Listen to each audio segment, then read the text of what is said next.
Detoxification is the main fundamental thing. Detoxification of body and detoxification of mind. ये कचरा जो भरा है यही रुकावट है, ये ब्लॉकेज जो हो रखा है यही रुकावट है हमारे और हमारे परम आनंद के बीच में। ब्लॉकेज कौन करता है? ब्लॉकेज करती हैं हमारी सैकड़ों भोग इच्छाएं, कामनाएं, वासनाएं, और फिर वो भोग, हाँ, ऐसी सोच मन में ब्लॉक करेगी और वो भोग शरीर में ब्लॉक करेंगे। सोच से, बुरी सोच से मन ब्लॉक होगा, मन की ऊर्जा नेगेटिव हो जाएगी, और बुरे आहार विचार से शरीर भी, विचार का भी फर्क पड़ेगा, आहार का भी फर्क पड़ेगा, तो इससे शरीर ब्लॉक होगा। घेरंड संहिता में there is one big scripture of Hatha yoga, Gheranda Samhita. In that scriptures there are 7 limbs of yoga. The first one is detoxification, shat karma, shuddhi kriya, and without shuddhi kriya yoga is not possible. Shuddhi kriya, what is shuddhi kriya for sharir? Jal chikitsa, hydrotherapy, mud chikitsa, fasting, sweating, exercise, the process of detoxification from each and every level of cells to organ system. जल नेति, कुंजल क्रिया, बस्ती, शंख प्रक्षालन. There are several cleansing processes of body at body level, at physical level. And what for mental level? How to detox our chitta from bad impressions of bad karmas. How to get rid of these negativity of chitta, mind. Satsang, स्वाध्याय, जप, स्वाध्याय, भक्ति, सत्संग, सेवा, unconditionally service to this nature, to humanity. And from this seva our chit get detoxify. जब हमारा शरीर पूरी तरह से स्वस्थ हो जाता, क्लीन हो जाता है, हमारा पात्र, तब जाकर के अमृत हम धारण करने की हमें सामर्थ्य आती है। गंदे पात्र में अमृत धारण नहीं किया जाता है, नहीं तो वो भी हो जाएगा कंटामिनेटेड। अमृत भी खराब हो जाता है अगर विष के साथ मिल गया तो। खीर में छिपकली गिर जाए तो विषैला, विषाक्त हो जाएगा पूरा का पूरा। इसीलिए व्यक्ति अपने आप को जब सत्संग के माध्यम से, प्रवचनों के माध्यम, स्वाध्याय, जप के माध्यम से, सेवा के माध्यम से अपने चित्त बुद्धि को शुद्ध कर लेता है, तो फिर आत्मज्ञान, जो अमृत हमारे भीतर ही है, वो प्रकट हो जाता है। हाँ, वो प्रज्वलित हो जाती है। वो बस गुरु एक चिंगारी दे देता है और भम से पूरी लौ प्रकट हो जाती है।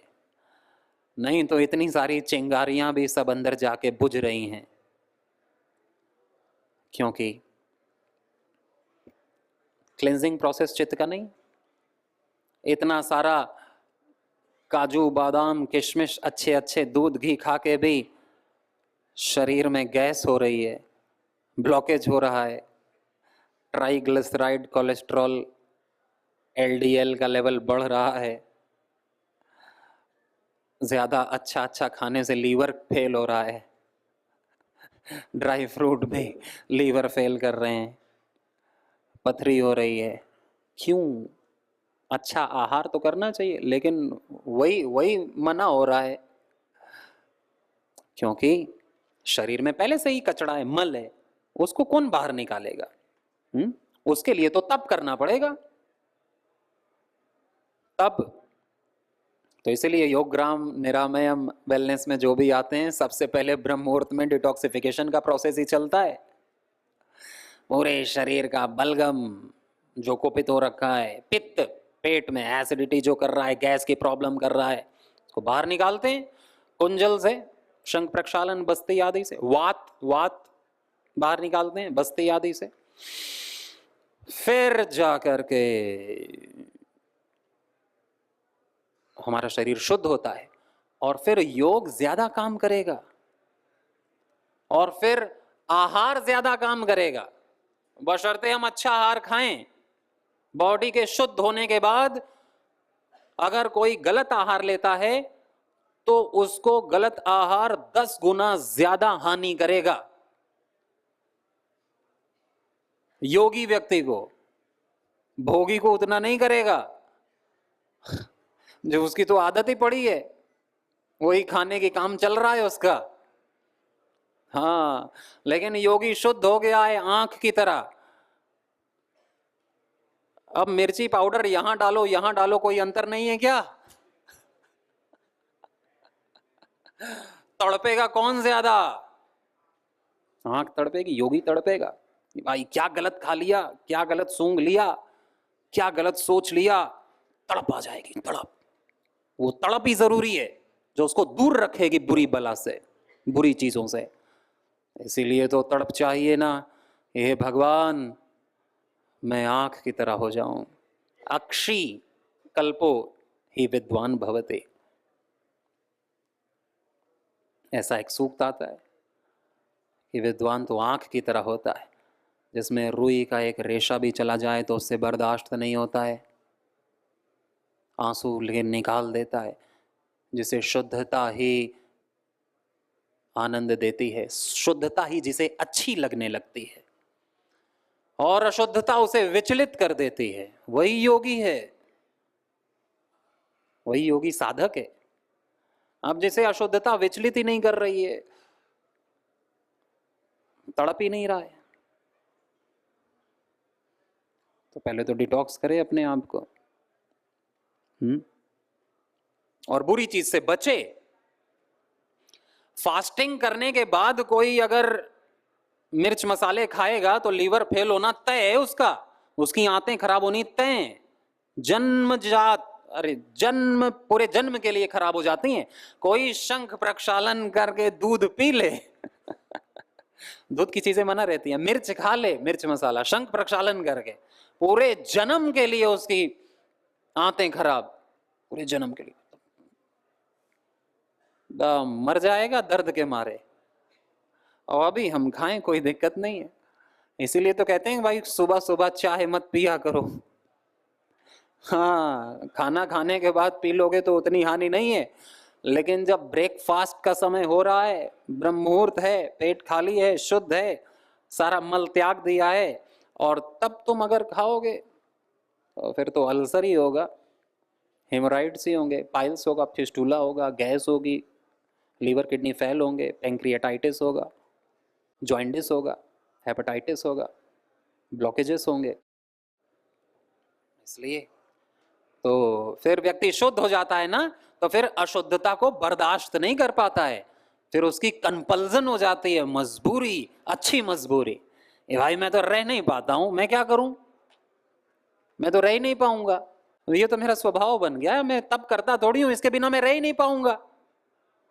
हे भगवान मुझे वैसा ही बना दे, मुझे ऐसा बना दो मेरे पिता, जीवन में लगे ठोकर ना कभी, जाने अनजाने भी मुझसे नुकसान किसी का हो ना कभी, मुझे ऐसा बना दो मेरे पिता। कैसा है और आगे? उपकार सदा करता जाओ, दुनिया अपकार भले ही करे। उपकार सदा करता जाओ, दुनिया अपकार भले ही करे। बदनामी ना हो जग में मेरी, बदनामी ना हो जग में मेरी। कोई नाम भले ही लेना कहीं, मुझे ऐसा बना दो मेरे पिता। तू ही बस मेरा ऐसा है, दुख में भी साथ नहीं त्यजता। तू ही बस मेरा ऐसा है, दुख में भी साथ नहीं त्यजता। दुनिया भले साथ देना दे, दुनिया मेरे साथ रहे ना रहे। एक साथ तेरा छोड़ू ना कभी, जाने अनजाने भी मुझसे नुकसान किसी का हो ना कभी। मुझे ऐसा बना दो मेरे पिता। ऐसी प्रार्थना जो योगी व्यक्ति है ना, योगी तो क्या, योगी से तो कुछ गलत होता ही नहीं, जो योग साधक भी है ना, उसको दुनिया की बदनामी का भय नहीं होता है। उसको बस एक बदनामी का भय होता है कि मैं अपने में बदनाम ना हूं। हाँ, उस दिव्य दरबार में मेरी बदनामी ना हो। इसलिए परम पूज्य स्वामी जी महाराज जी भी कहते हैं, अपना इतिहास कभी भी खराब मत करना कि तुम्हें ग्लानि हो, तुम्हारे भीतर संदेह आए, शंका आए। तुम वैसे ही आंख की तरह बनो कि एक बार भी हो तो सदा सावधानी रहे। सावधान साधक, सावधान साधक वही है जो सदा अटेंटिव रहता है, अटेंशन, सावधान रहता है। सोते हुए भी सावधान रहता है, विश्राम का विष नहीं पीता वो कभी, हमेशा सावधान रहता है साधक। देखते समय भी, बोलते समय भी, सोचते समय, जागते समय। जागता है, भागता नहीं है किसी परिस्थिति से, भाग सकते भी नहीं, वो हमेशा जागृत रहता है। और जो जागा हुआ रहता है उसे भागने की जरूरत भी नहीं पड़ती, वो वही है जहां उसे होना चाहिए, अपने आपे में। तो इसलिए हम सभी के लिए यही ऋषियों का संदेश है, चाहे हठ प्रदीपिका ग्रंथ हो, चाहे घेरंड संहिता हो, चाहे योग दर्शन हो, या गोरक्ष संहिता, बहुत सारे शिव संहिता, ये हठ योग के जितने भी योग के मार्ग बताएं, ज्ञान योग, ध्यान योग, भक्ति योग, पहुंचाएंगे एक जगह ही। और प्रोसेस तो यही है, शुद्धिकरण, शुद्धिकरण, और फिर शुद्धि, फिर अशुद्धता को बर्दाश्त नहीं करते। तो हम शुद्ध हो चित्त से, शरीर से, फिर शरीर में रोग नहीं आएगा, शरीर में ब्लॉकेज नहीं होंगे, सांस नहीं फूलेगी, दम नहीं निकलेगा और पीड़ा नहीं होगी। व्यक्ति को किसी की सेवा की आवश्यकता नहीं होगी, वो सेवा देने के काबिल बनेगा। He is capable, the yoga sadhak, yogi is capable of service. He do not need the service of others. He is capable in self, on his own. He is capable. उसे किसी की भी आवश्यकता नहीं पड़ती, क्योंकि गुरु ने उसे समर्थ बना रखा है। न जीने में, न मरने में, न इहलोक में, न परलोक में उसे किसी की आवश्यकता नहीं पड़ती। वो आत्मनिर्भर हो जाता है, वो पूर्ण हो जाता है, पूर्ण, पूर्ण को फिर कोई आवश्यकता नहीं। अतः यहां पर और घर पर भी जहां भी हम जाएं, हाँ, तो ये नहीं कि योग केवल ब्रह्म मुहूर्त में ही, योग केवल एकांत में ही। हाँ भाई, भीड़ में तो ज्यादा जरूरी है योग और एकांत में भी जरूरी है। नहीं, ज्यादातर पाप व्यक्ति एकांत में ही करता है, भीड़ में तो एकदम सही रहता है। हाँ, कैमरे के सामने कौन पाप करता है भाई, ये तो असंभव है वो भगवान का कैमरा दिखता नहीं है ना, इसलिए व्यक्ति विश्व में आराम करता है, वही विश्राम है राम में आराम नहीं करता। भगवान का कैमरा केवल और केवल जिसकी सूक्ष्म दृष्टि है ना, उसे दिखाई देता है कि सारी नजरें कैमरा ही हैं, सारी नजरें इस प्रकृति को पता है, हवा में भी आंख है। हाँ, कर बिनु करत, क्या था, सुनत बिनु काना, कर बिनु करत कर्म विधि नाना। जो बिना आंख के देख रहा है, जो बिना कान के सुन रहा है, कैमरे में कौन करेगा, दूसरों के साथ भी नहीं करेगा, ग्रुप में नहीं करेगा। तो योग तो भाई 24 घंटे के लिए, हर पल के लिए। योग हमारा स्वभाव है ना, हम अपने स्वभाव को कैसे छोड़ सकते हैं। और हम योगी हैं क्योंकि हम योगियों की संतान हैं, हमारे जीन्स में योग है, हमारा जेनेटिक ही योगी का है, हमारा जो डीएनए आरएनए सब है वो योग की ही परंपरा का है। हम सब ऋषियों के ही वंशज हैं, साक्षात ईश्वर के ही संतान हैं हम सब। इसलिए पूरे जोर से अपने को योगी ही मानना है कि हे ईश्वर, भले ही मैं आज अपने आप को भूल गया हूं, लेकिन मैं तेरी ही संतान हूं, मुझे याद है, और मेरा कोई बाल भी बांका नहीं कर सकता है। अहम इंद्रो न पराजिज्ञ तत्वमसि, मैं ईश्वर की संतान हूं, आत्मा को कोई मार नहीं सकता। उस ज्ञान में तो रहूं, उस अच्छे ईगो में तो रहूं, वो तो रहेगा शास्त्रों के बीच जब हम रहेंगे अच्छे, तो ठीक। हम ऐसे ही अच्छी भाव चेतना में रहें, और अच्छी भाव चेतना में रह करके अपने कर्तव्य जो राष्ट्र के प्रति हैं, जो धर्म के प्रति हैं, जो समाज के परिवार के प्रति हैं, जो ईश्वर के प्रति हैं, उसको करते रहें। हमारा जीवन प्रतिपल धन्य होता रहेगा, प्रतिपल हम गंगा नहाते रहेंगे, कहीं भी हों। मन चंगा तो कटौती में गंगा, गंगा हमारे साथ रहेगी, ईश्वर हमारे साथ रहेगा। तो अतः हम ऐसे ही अपने शरीर को स्वस्थ रखें, मन को स्वस्थ रखें, उसकी विद्या परम पूज्य स्वामी जी महाराज जी रोज देते ही हैं। यहाँ योगग्राम निरामयम में भी व्यक्ति अपनी चिकित्सा कराता है, चिकित्सा के साथ साथ उसको ट्रेनिंग भी हो जाती है, what to eat, what to do, from morning to evening, from night to night, हमें क्या करना है। तो that knowledge is, that practical knowledge is very important।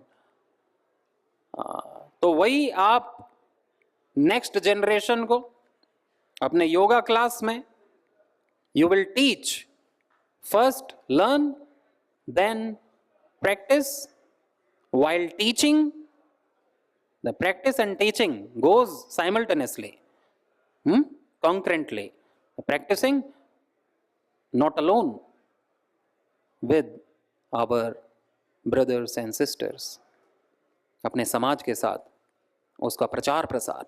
और फिर जब हम में शुद्धता आती जाएगी तो हमारा स्वभाव अपने आप होगा, जो हमने सीखा है वो हमारा स्वभाव बन जाएगा।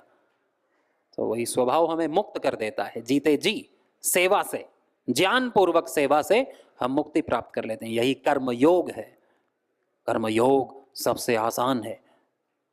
हाँ, क्योंकि कर्म हम सब कर रहे हैं, बस योग को और अटैच कर देना है, स्टेपल कर देना है हर कर्म के साथ वही कर्म योग हो जाता है।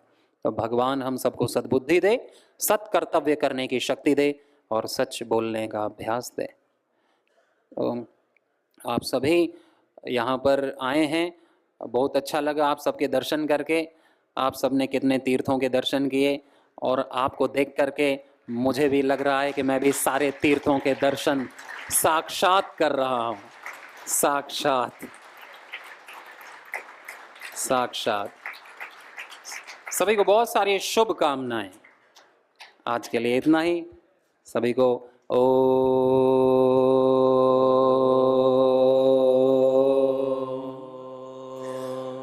शांति शांति शांति। ओम श्री परमात्मने नमः। ओम श्री गुरुभ्यो नमः। ओम सर्वेभ्यो नमः। भारत माता की जय। वंदे मातरम। करो योग, रहो निरोग। जय श्री राम। जय जय श्री जय राम। जय श्री राम। जय जय श्री ओम राम। नमः पार्वती पतये हर हर